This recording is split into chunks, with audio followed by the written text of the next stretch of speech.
King wants to be seen, so Yeah. it's a really good way to be seen by so many people arriving. You know, for 4 or 5 days that he's there.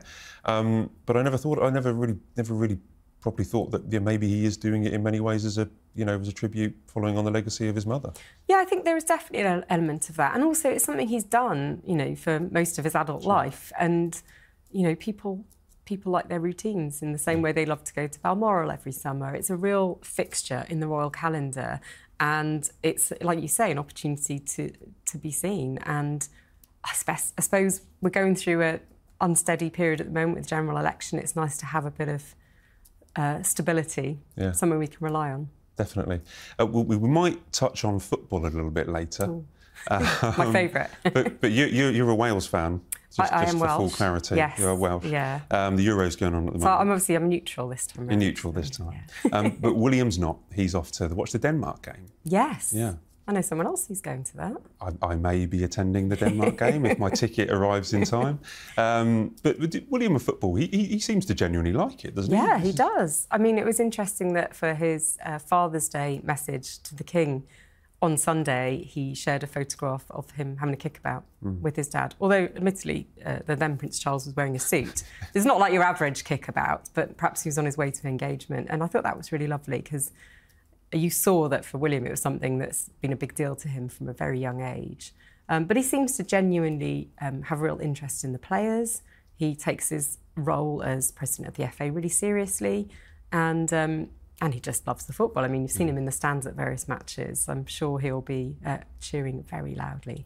Do you think the fact that he seems to be doing more? I think a couple of weeks ago he did like 5 engagements in 6 days. He's able to go to Denmark, also able to go to Germany for the Denmark game.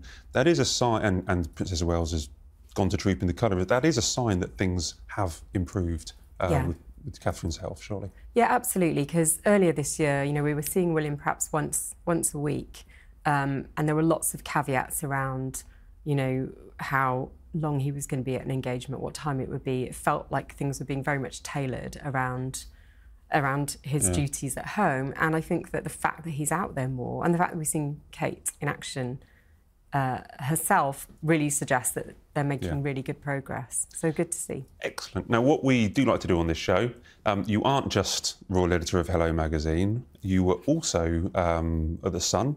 Yes, I am former Sun Royal correspondent. Former Sun Royal correspondent and been in the job for... How long have you been reporting on the Lady never Royals? tells, Matt. It's been a while. It's been a while. So, Emily, it's been a while reporting on the Royals. I was wondering if you could talk to us about any of your favourite memories, maybe on tours or anything like that people would like to hear. That's a really good... actually, one of my favourite tours while I was at The Sun was with Prince Harry to New Zealand. So this would have been in about 2015, and it was actually a really fun trip. There weren't many of us on it. We'd waited for Princess Charlotte to be born and pretty much went from the Lindo wing straight to Heathrow and then over to New Zealand. And the reason it was so nice was it was a small pack of people on there, so we kind of spent quite a lot of time with the team, and we got to chat to Harry a fair bit, interviewed him for The Sun, and we found ourselves actually taking him on in a pub quiz in a place called Stewart Island, which is a small island off New Zealand. So that was quite a bizarre night. Who won? Well, controversially, he and his detectives won. I think that it may have been rigged in his favour. The quiz host was very, very much pro-Prince and anti-press. So, I see. Yeah, I don't bear a grudge there. Not at all. Excellent. But there's been other royals, I would assume, that you've been away, nice places. Yeah, yes, I've done quite a lot of trips. I mean, one that stands out for me, again, just going back to trooping the other day, was Canada with the Waleses, and the first time I think Charlotte had been on tour, so she was just a baby in arms, a toddler, and there were a couple of really good moments in that, like Prince George refusing to high-five Justin Trudeau when they got off the plane. I mean, he was very little at the time, to be fair. But then also the children went to this party for military kids. It was just very, very cute and lovely to get a sense of their personalities, even though they were so small. Yeah, it's quite strange, like having watched them literally being presented on the steps of the Lindo wing and then growing up. to where we saw them on We watched them Saturday. grow up, don't we? We have like a front row view on watching them grow up. Yeah, and it does. I think it does make you feel a bit invested in them, as it does for the wider public. Definitely. Excellent. Right, to wrap up, we have some fun questions for Okay. you. Yeah, if you are ready. I'm ready. This is for many viewers. This is their favourite part of the show. Good. Okay. So, okay, Emily. Which member? Oh, sorry. So it's close to general election time here in the UK, and also presidential elections in the US. But here in the UK, which member of the royal family would make the best prime minister? Princess Anne. Princess Anne. Oh, 100%. You want to get stuff done? She's your woman, I would say. I think she keeps an almost military timetable. But interestingly, everyone who deals with her from all her charities and organisations absolutely raves about her and the time that she puts in. I think she'd be amazing. She would be excellent at Prime Minister's questions. Yeah, I mean, I wouldn't want to stand opposite her. OK, and we're back to the Euros. We've obviously established you're neutral and you won't be cheering on England. I will support them. You'll support them. I will. Who would you trust to take a last-minute penalty to win the Euros final? That's a really good question. I should probably say Prince William, but I'm going to say Prince George because I reckon he is getting in a lot more practice on the pitch than his dad these days. I'm guessing Lambrook is a very sporty school. And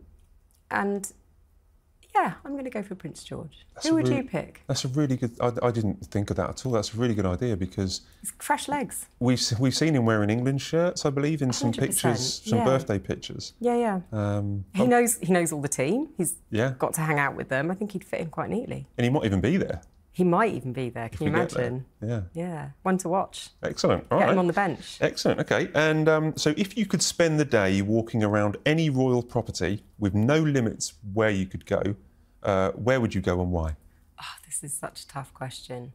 I love gardens, so Highgrove probably, so I could just potter around. But I think if I was being really nosy, it would be the private apartments in Windsor. Right. Just because of the history there. And yeah, there are so many things I would love to nose through. Not that it'll ever happen. Well, you can get quite close. So when you go on the tour, if you're a tourist going through Windsor, it's just a couple of rooms away. It is, and that's what's so tantalising about it. But it's the 1,000 years worth of history that's there as well that makes it, I think, really special. OK. And final question. So if you could ask the late Queen Elizabeth II any question, what would it have been and what do you think would have been her answer? Oh, does it just have to be one question? OK, you can have two. I would like to know who her favourite world leaders were. I'm really interested in the sort of diplomatic chat. Maybe that makes me a bit of a nerd, but that, and also just how much did recollections vary?